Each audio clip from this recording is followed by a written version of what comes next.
philosopher Plato described a cave where prisoners sit chained, watching shadows on a wall. They've never seen the real world, only the projections cast by a fire behind them. The shadows are all they know, so the shadows are real to them. When one prisoner breaks free and sees the actual world, he returns and tries to tell the others. They think he's insane. Plato wrote that 2,000 years ago. Schopenhauer built his entire philosophy on the same principle, that what human beings experience as reality is a representation, a projected image, not the thing itself. And modern society has built the most sophisticated cave in human history. The chains are comfortable, the shadows are in high definition, and the fire behind you is an economy that runs on you, never turning around. Schopenhauer divided existence into two layers: the world as representation, everything you perceive, experience, and believe to be real, and the world as will, the raw, blind, driving force underneath it all that you never see directly. The representation is the surface, the will is what's actually happening, and the gap between them is where every deception lives. Modern society operates almost entirely on the surface. It gives you a world of images, narratives, goals, and definitions that feel complete. You're born into a story that's already written: school, career, productivity, accumulation, retirement, death. And the story is so universally accepted, so consistently reinforced by every institution you'll ever encounter, that living inside it feels like living in reality. It doesn't feel like a story, it feels like how things are. That's the deception, not a specific lie. A total environment, a constructed reality so complete that questioning any part of it feels like questioning gravity. You can't argue against the surface, because the surface is all you've ever been shown. And the people around you, your parents, your teachers, your peers, aren't hiding the truth from you. They're inside the same construction. They can't show you what they've never seen. The first layer of the deception is your definition of a good life. You didn't write it. It was assembled from fragments, things your parents valued, things your culture rewarded, things that were presented to you so early and so consistently that by the time you were old enough to think critically, they were already embedded as truth.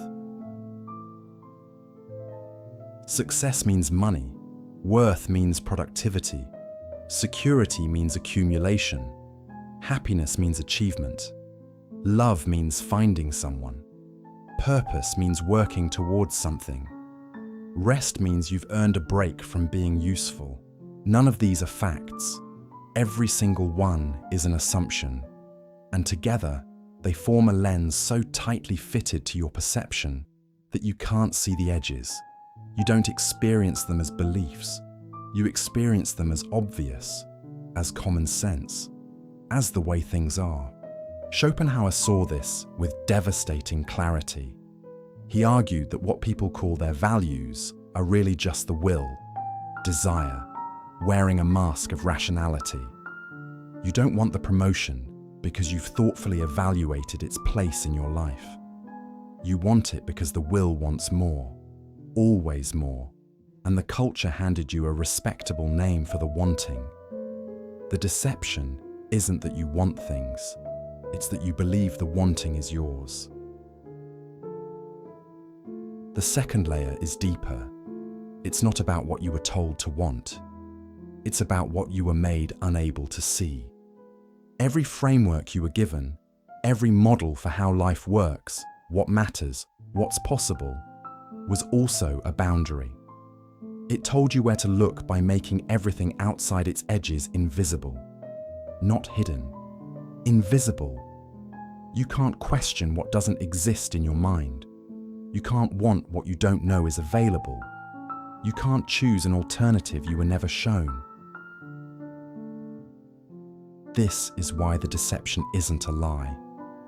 A lie can be caught. A lie exists within a framework where truth is still visible. The deception operates below that level. It shapes the framework itself. It determines what counts as true and what counts as reasonable. It builds the walls of the room and then hands you the eyes you'll use to look around it. Schopenhauer called this the veil of Maya, the illusion that what you perceive is all there is. Not because the world beyond the veil doesn't exist, because the veil is woven so tightly into your perception that looking through it feels like looking at the world directly. You don't see the veil, you see with the veil. And that's the difference between a deception you can escape and one you can't even identify. The third layer is the one that keeps everything in place. It's not a system, it's not a structure, it's a feeling. The feeling that this is just how life is. That feeling, the feeling of inevitability, of normalcy, of what else would I do, is the masterpiece, because it eliminates the need for enforcement. You don't need to be told to follow the path when following the path feels like the only option.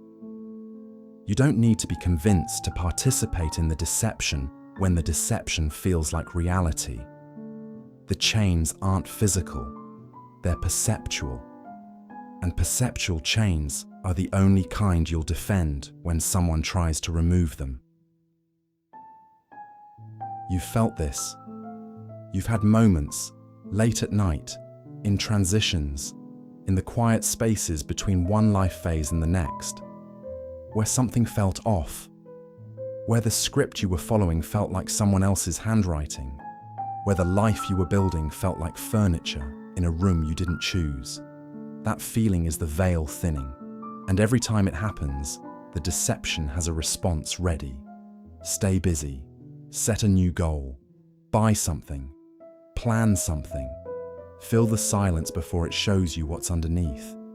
And you listen, every time, not because you're weak, because the silence is terrifying, and the deception made absolutely sure it would be. Schopenhauer didn't offer easy answers. He wasn't that kind of philosopher.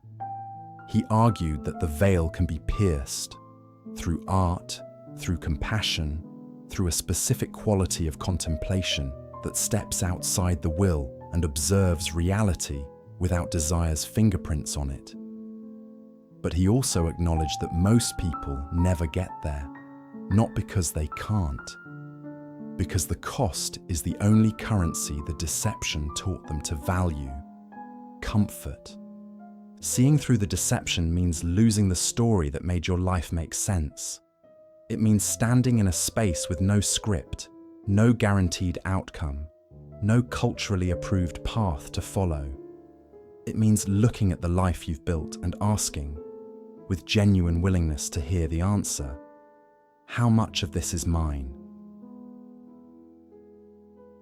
That question doesn't feel like freedom. It feels like vertigo. And vertigo is the one sensation the deception was specifically designed to prevent. Plato's prisoner walked out of the cave and saw the sun for the first time. It burned. His eyes weren't built for real light. Everything he'd ever seen had been a shadow, and now the world was so bright it was almost unbearable.